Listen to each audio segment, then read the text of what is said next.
L'instrument que vous voyez sur cette vidéo est le gemshorn. C'est un instrument à vent qui est construit dans une corne qui a été évidée avec une embouchure de flûte à bec et des trous qui ont été percés pour les doigts. Gems veut dire chèvre ou chevreuil et horn veut dire corne. C'est un instrument qui date de l'époque médiévale et qui est originaire d'Allemagne. Malheureusement, nous avons assez peu de sources historiques sur cet instrument. Sauf qu'il y a quelques iconographies qu'on peut trouver chez Wirdung et Agricola au début du XVIe siècle, et un siècle plus tard, on en voit aussi chez Praetorius en 1618. Vous pourrez constater sur ces images que le gemshorn à l'époque était doté de 4 trous, et maintenant nous jouons sur des gemshorn à 8 trous. C'est une forme assez récente et qui nous permet de jouer un répertoire plus vaste et varié.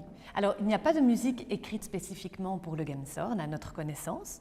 Et ici, on a décidé de vous jouer des danses de Caroubel et de Praetorius qui sont extraites de Terpsichore. Actuellement, on peut trouver des gemshorn de tailles différentes, ce qui nous a permis de constituer un consort avec soprano, alto, ténor, basse et grande basse, un peu comme des flûtes à bec. La tessiture du gemshorn est assez réduite, c'est juste une octave et une note.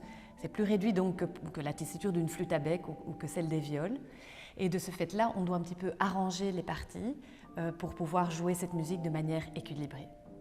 Alors l'idée du Flute Lab, c'est donc de se regrouper entre flûtistes et de créer des programmes originaux.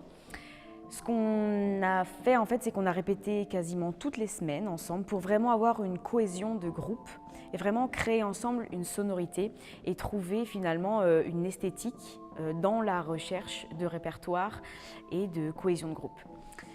On a donc des gens qui arrangent magnifiquement les pièces, ce qui nous permet d'avoir un répertoire qui n'est pas accessible à première vue pour les flûtes à bec, mais qui du coup nous fait très plaisir parce qu'on peut jouer des choses qu'on ne jouerait jamais en tant que soliste.